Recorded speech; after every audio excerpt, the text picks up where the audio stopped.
चलिए, तो पिछले क्लास में हमने कंडेंसर को स्टार्ट किया है।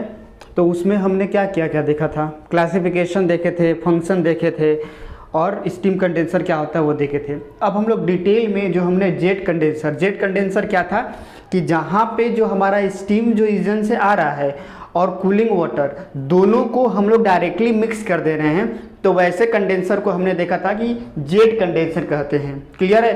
तो अब ये जो जेट कंडेंसर है इसका भी दो क्लासिफिकेशन होता है। वैसे तो तीन होता है, लेकिन हम केवल दो ही पढ़ेंगे कि जो हमारे एग्जाम के लिए इंपॉर्टेंट है। तो एक होता है आपका लो लेवल जेट कंडेंसर और एक होता है आपका हाई लेवल जेट कंडेंसर। तो इस स्लाइड में हम लोग लो लेवल जेट कंडेंसर देखते हैं, अगले स्लाइड में हम लोग हाई लेवल जेट कंडेंसर देखेंगे। तो देखिए, इसका अगर ये डायग्राम को अगर आप समझ जाएंगे तो ये जो बाकी जो लिखा हुआ है बस उसी का एक्सप्लेनेशन है। तो इस तरीके से हम लोग ये बोल सकते हैं कि कंस्ट्रक्शन एंड वर्किंग ये दोनों यहाँ पे हम लोग डिस्कस करने वाले हैं। तो आप लोग हेडिंग भी डाल लीजिएगा कि construction and working of low level jet condenser. ठीक है? तो देखिए हम लोग का क्या मतलब मेन पर्पज है। यहाँ पे देखिए एक हॉट वेल है, एक कूलिंग पॉन्ड है, एक्सट्रैक्शन पंप है और यहाँ इसको बोला जाता है आपका जो है वो कंडेंसिंग सेल है। क्लियर है? और इसको ट्रे बोला जाता है। तो देखिए हो क्या रहा है, सबसे पहले हम लोग पंप के हेल्प से जो कूलिंग पॉन्ड में जहाँ पे कूलिंग वाटर है, ये जो है वो हमारा क्या है, कूलिंग वाटर है।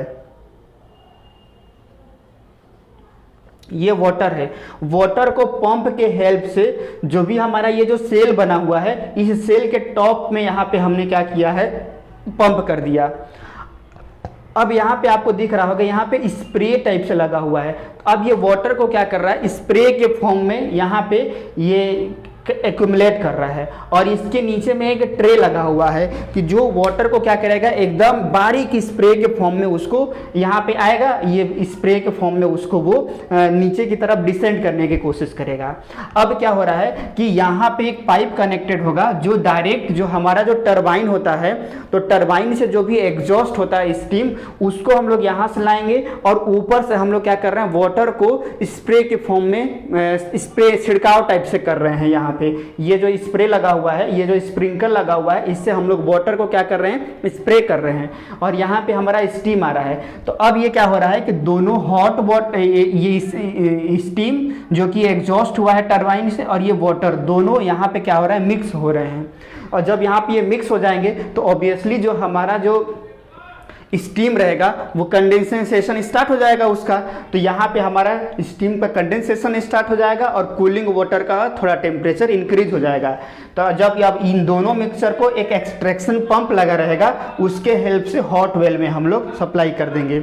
अब ये जो हॉट वेल में हम लोग सप्लाई किए हुए हैं, तो ऑब्वियसली यहाँ पे क्या है, टेम्परेचर ज़्यादा हुआ है और स्टीम दोनों को फिर हम लोग क्या कर रहे हैं कि बॉयलर फीड पंप के हेल्प से डायरेक्ट बॉयलर में डाल देंगे। तो अगर आपको ये विजुअलाइज हो रहा होगा पावर प्लांट, तो ये होता है हमारा बॉयलर, यहाँ पे होता है हमारा टरबाइन एग्जॉस्ट और यहाँ पे हमारा क्या होता है, कंडेंसर। तो देखिए ये जो स्टीम आ रहा है वो क्या हो रहा है, ये जो कंडेंसर यहाँ टरबाइन से जो एग्जॉस्ट हुआ वो कंडेंसर में गया यहाँ पे, और यहाँ कंडेंसर्स के बाद जो यहाँ पे ये जो पंप लगा रहता है, इसी को हम लोग बोल रहे हैं बॉयलर फीड पंप। तो ये जो कंडेंसर है, यहाँ से हॉट वेल में जो भी हमारा वाटर यहाँ पे इकट्ठा रहेगा, उसको ये पंप के हेल्प से डायरेक्ट हम लोग बॉयलर में डाल देंगे। तो मतलब हुआ क्या, यहाँ से ये जो स्टीम आया, तो ये स्टीम को हम लोग क्या कर रहे हैं, डायरेक्ट यहाँ पे ऐसे कंडेंसर में ऐसे अलाउ कर दे रहे हैं। यहाँ से वाटर को डाल रहे हैं, दोनों यहाँ पे मिक्स हो रहे हैं, कूल हो रहे हैं और फिर यहाँ पे एक एक्सट्रैक्शन पंप लगा रहेगा यहीं पे, जो उसको हॉट वेल में डाल देगा। फिर हॉट वेल में ये पंप लगा हुआ रहेगा, यहाँ पे हॉट वेल कहीं पे रहेगा, यहाँ से ये पंप जो क्या करेगा, वो डायरेक्टली वाटर को देन अगेन बॉयलर में फीड कर देगा। इस तरीके से ये प्रोसेस चलते रहेगा। तो हमने जेट कंडेंसर में क्या देखा कि जहाँ पे दोनों जो है वो वाटर और स्टीम एक साथ मिक्स हो रहे हैं, तो उसको हम लोग जेट कंडेंसर बोल रहे हैं। अब ये लो लेवल क्यों बोला जाता है, तो देखिए in this condenser the condensing cell is placed below the exhaust turbine of the steam turbine, जो स्टीम टरबाइन यहाँ पे लगा रहेगा, हो सकता है मान लीजिए यहाँ पे स्टीम टरबाइन लगा हुआ है और उसके नीचे में ये कंडेंसेशन सेल लगा हुआ रहता है, इसीलिए इसको हम लोग नाम देते हैं लो level jet condenser. High level jet condenser तो वो जो होता है वो एटमॉस्फेरिक प्रेशर से थोड़े से ऊपर पे प्लेस रहता है, इसलिए उसका नाम हाई कंडेंसर। उसका भी आप फंक्शन देखेंगे तो सेम यही रहेगा, बस दोनों के बस लेवल में डिफरेंस है, इसीलिए हमने इसका नाम दे दिया है लो लेवल और हाई लेवल। ठीक है, तो अब क्या हो गया, in the condensation the condensation cell is place below the steam turbine. अब क्या हो रहा है, the water from cold pond, water from cold pump to pump at the top of the condensation thing. जो वाटर यहाँ पे cold pump में है उसको हम लोग पंप के हेल्प से पंप कर दे रहे हैं कंडेंसेशन सेल के टॉप पे, यहाँ पे कर दिए। अब क्या हो रहा है, where it spray the water a tray is also place which break the water in the form of spray. मतलब यहाँ पे जो भी वाटर आएगा उसका अब मेन पर्पज ये रहेगा कि कैसे हम लोग वाटर को स्प्रे के फॉर्म में, छोटे छोटे ड्रॉपलेट के फॉर्म में उसको डिवाइड करें। तो ये जो यहाँ पे ट्रे लगा होगा वो इसको स्प्रे के फॉर्म में डिवाइड करने की कोशिश करेगा। फिर ये जो spray water come in direct contact with the exhaust steam from the turbine, जो यहाँ टरबाइन से जो भी एग्जॉस्ट स्टीम आएगा और ये स्प्रे वाटर रहेगा, दोनों डायरेक्टली कंबाइंड होंगे और उसके कारण वहाँ पे हमारा जो स्टीम होता है उसका कंडेंसेशन स्टार्ट हो जाता है और जो दोनों मिक्सचर को फिर एक्सट्रैक्शन पंप के हेल्प से डायरेक्ट हॉट वेल में हम लोग सप्लाई कर देते हैं। अब यहाँ पे क्योंकि देखिए कंडेंसेशन स्टार्ट होगा, तो कंडेंसेशन जब स्टार्ट होगा तो किसी भी लिक्विड का जब टेम्परेचर कम होता है, हमेशा याद रखिएगा स्टीम जब कंडेंसेशन होता है तो उसकी जो स्पेसिफिक वॉल्यूम है, स्पेसिफिक वॉल्यूम हमने बताया ना, वाटर का कम होता है, गैस का ज़्यादा होता है। तो जब जैसे जैसे कूलिंग होते जाएगा तो वो वैसे वैसे उसकी स्पेसिफिक वॉल्यूम वाटर की क्या हो जाएगी, कम होते जाएगी, जिसके कारण वहाँ पे एक वैक्यूम क्रिएट हो जाता है। ये कंडेंसेशन के अंदर में वैक्यूम क्रिएट हो जाता है। ठीक है, और फिर जब एक बार ये जब कंडेंसेशन कंप्लीट हो जाएगा प्रोसेस, तो देन जो ये जो हॉट वर्ल्ड में जो भी हमारा एक्यूमुलेटेड है हमारा condensation steam as well as hot water, उन दोनों को पंप के हेल्प से डायरेक्टली हम लोग बॉयलर में फीड कर देंगे। तो इस तरीके से हमारा जो लो लेवल जेट कंडेंसेशन है उसका कंस्ट्रक्शन और एज वेल एज वर्किंग बहुत ही सिंपल वर्किंग है। हॉट वाटर यहाँ से लाए, यहाँ पे स्प्रे कर, यहाँ पे ड्रॉपलेट के फॉर्म में स्प्रे कराया और दूसरे साइड से हमारा एग्जॉस्ट सिस्टम आ रहा है, दोनों डायरेक्टली कंबाइंड हुए, कूल हुए, हॉट वेल में चले गए, वहाँ से फिर अगेन हम लोग बॉयलर में उसको डाल दिए रीयूज के लिए। तो इस तरीके से हमारा ये लो लेवल जेट कंडेंसेशन कंप्लीट होता है। अब नेक्स्ट स्लाइड में हम लोग हाई लेवल वाला कंप्लीट करते हैं।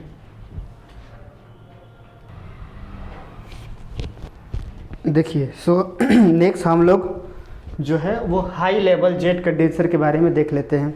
इसमें कुछ नहीं है, जो लो लेवल वाला है सेम वर्किंग है, क्योंकि हमने यहाँ पे देखिए स्पेशली मेंशन कर दिया है similar to low level jet condenser. बस ओनली डिफरेंस क्या है कि जो हमारा जो ये जो कंडेंसेशन का जो कंडेंसर का जो सेल होता है वो हॉट वेल से लगभग 10.33 मीटर अबव हाइट पर रहता है। मतलब होता है ना कि जब हम प्रेशर को हेड के टर्म्स में करते हैं तो वाटर को जैसे अब हेड के टर्म्स में metre above of hot well,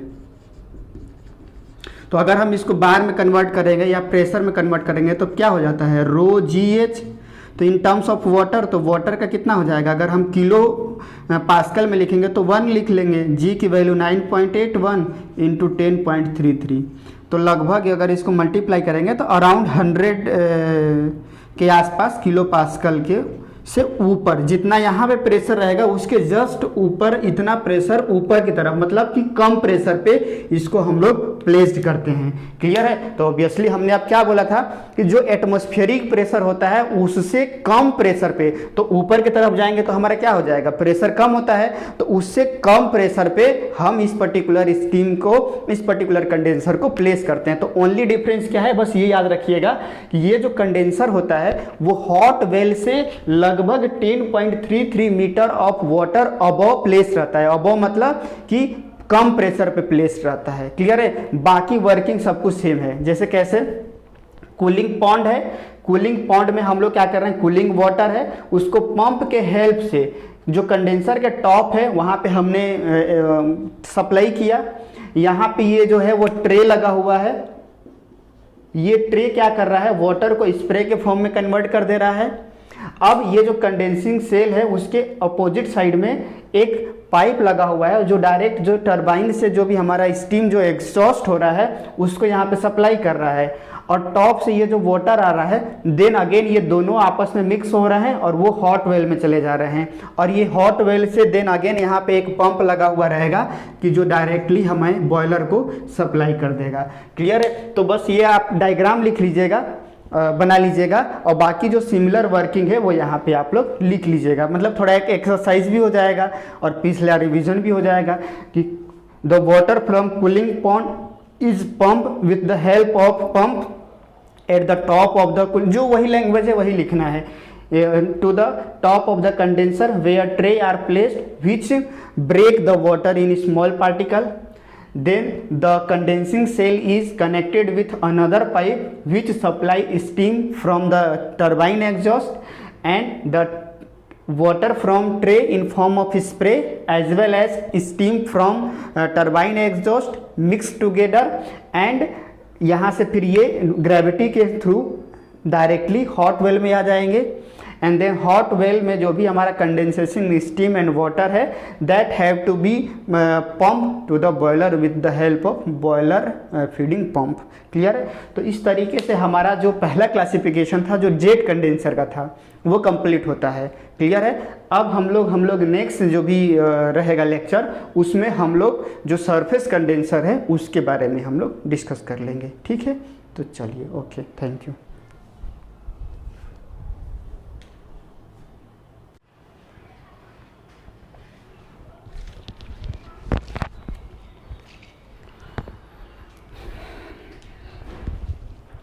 चलिए, सो नेक्स्ट हम लोग अब जेट कंडेंसर कंप्लीट हो गया। अब हम लोग सरफेस कंडेंसर के बारे में डिस्कस कर लेते हैं। तो देखिए सर, जेट कंडेंसर में क्या हो रहा था कि हमारा जो कूलिंग वाटर था और जो एग्जॉस्ट जो स्टीम से हो रहा था दोनों डायरेक्टली एक दूसरे के साथ मिक्स हो रहे थे, जबकि सरफेस कंडेंसर में क्या हो जाएगा कि या तो कूलिंग वाटर एक ट्यूब से पास होगा और उसके सराउंडिंग में हमारा स्टीम रहेगा, या स्टीम जो है वो कूलिंग ट्यूब में पास होगा और उसके सराउंडिंग में हमारा क्या रहेगा, कोल्ड वाटर रहेगा। मतलब दोनों जो है वो एक दूसरे से एक मोड ऑफ हीट ट्रांसफर होता है, कंडक्शन और कन्वेंशन, उन दोनों से वो हीट ट्रांसफर करेंगे। मतलब कि होता है ना कि जैसे दो बॉडी होता है, एक हॉट है एक कोल्ड है, दोनों एक दूसरे के कांटेक्ट में आए तो ये हीट जो है वो दूसरे को ट्रांसफर होता है। तो वैसे ही जब वाटर जो है मान लीजिए कोल्ड वाटर ट्यूब के अंदर पास हो रहा है और उसके सराउंडिंग में अगर हॉट स्टीम है तो हॉट स्टीम जो अपना हीट है वो कोल्ड वाटर को दे देगा, तो कोल्ड वाटर का टेम्परेचर इंक्रीज हो जाएगा और जो स्टीम है उसका टेम्परेचर कम हो जाएगा। तो इस पर्टिकुलर वे में हमारा जो है वो कंडेंसेशन होगा इस सरफेस कंडेंसर में। तो इसका भी दो क्लासिफिकेशन होता है, एक होता है सेल एंड ट्यूब टाइप और दूसरा होता है इवोपोरेटिव सरफेस कंडेंसर।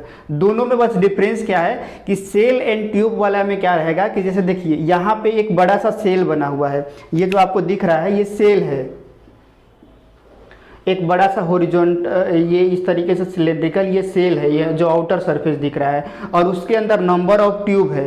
तो अब इसमें क्या करेंगे कि ट्यूब के अंदर में हम लोग कूलिंग वाटर को फ्लो कराएंगे और टॉप से जो एग्जॉस्ट स्टीम होगा वो इसके सराउंडिंग में, मतलब वो ट्यूब के सराउंडिंग में प्लेस रहेगा। तो जैसे ही कोल्ड वाटर इससे पास होगा तो जो स्टीम रहेगा वो कोल्ड वाटर स्टीम से हीट लेगा और हॉट वाटर में कन्वर्ट हो जाएगा। इससे क्या होगा कि जो हमारा एग्जॉस्ट स्टीम है क्योंकि वो हीट देगा तो वो धीरे धीरे धीरे धीरे कंडेंस होते जाएगा और वो नीचे की तरफ फ्लो होते जाएगा। क्लियर है? तो ये हो गया हमारा सेल एंड ट्यूब टाइप वाला में होता है। तो मतलब एक सिंपल सा डायग्राम बनाना है और वर्किंग भी बहुत ही इसका सिंपल है। तो वर्किंग कंस्ट्रक्शन और वर्किंग में अगर हम लोग क्या बोलेंगे कि this particular type of surface condenser consist of a cell and number of tube and the exhaust steam from the turbine is passing or allowed to enter into cell at the top of the condenser. Clear है? And condense by the transferring of heat due to conduction and convection by coming in contact with cold water जो कि tube के अंदर में flow होता है। तो ये ट्यूब है, ट्यूब के अंदर में कोल्ड वाटर फ्लो हो रहा है और यहाँ से ये जो मान लेते हैं कि यहाँ पे टरबाइन का एग्जॉस्ट लगा रहेगा और पाइप वहाँ से हमारा जो एग्जॉस्ट स्टीम है वो यहाँ पे आएगा, इसके सराउंडिंग में वो प्लेस हो जाएगा और कोल्ड वाटर से क्या हो जाएगा, वो कंडेंस हो जाएगा। और जब यहाँ पे ये कंडेंस हो जाएगा तो देन अगेन हम लोग क्या करेंगे, इसको फर्दर बॉयलर में उसको सप्लाई कर देंगे अमाउंट ऑफ जो पूरी तरीके से जब वो लिक्विड फेज में कन्वर्ट हो जा रहेगा। तो ये सिंपल सा डायग्राम हो गया और इतना स्टेप लिख लीजिएगा इसके लिए, इसके वर्किंग में इतना सफिशिएंट है। अब हम लोग नेक्स्ट देख लेते हैं इवोपोरेटिव सरफेस ट्रांसफ़र। अब इसमें क्या होएगा कि कुछ ऐसा अरेंजमेंट रहेगा कि ट्यूब के अंदर में हमारा स्टीम फ्लो होगा और उसके सराउंडिंग में वाटर रहेगा। क्लियर है? तो उसका भी हम लोग डायग्राम देख लेते हैं और डिस्क्रिप्शन भी देख लेते हैं, देन हमारा ये कंडेंसर वाला टॉपिक मतलब जो थ्योरी वाला पोर्शन है वो कंप्लीट हो जाएगा। ठीक है,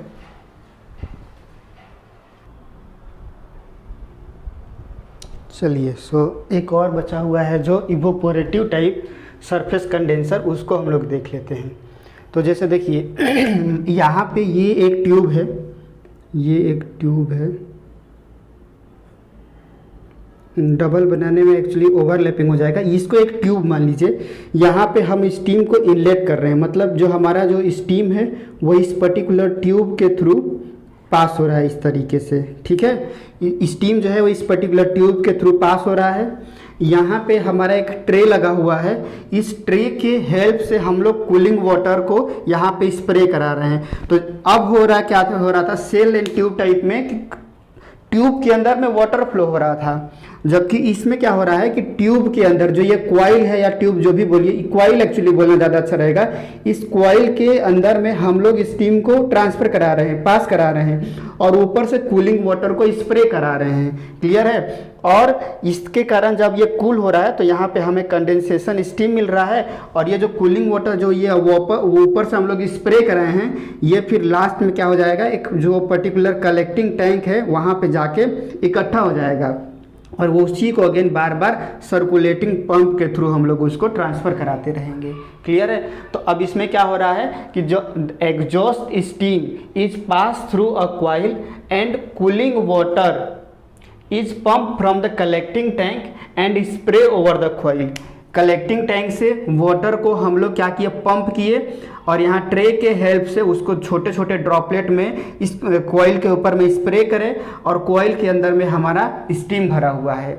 और इसके रेट को और इंक्रीज करने के लिए, कूलिंग रेट या कंडेंसेशन रेट को और इंक्रीज करने के लिए यहाँ पे मान लेते हैं कि एक हम लोग फैन लगा देंगे, फैन, जिससे हम लोग क्या करेंगे, एयर सप्लाई करेंगे, एयर।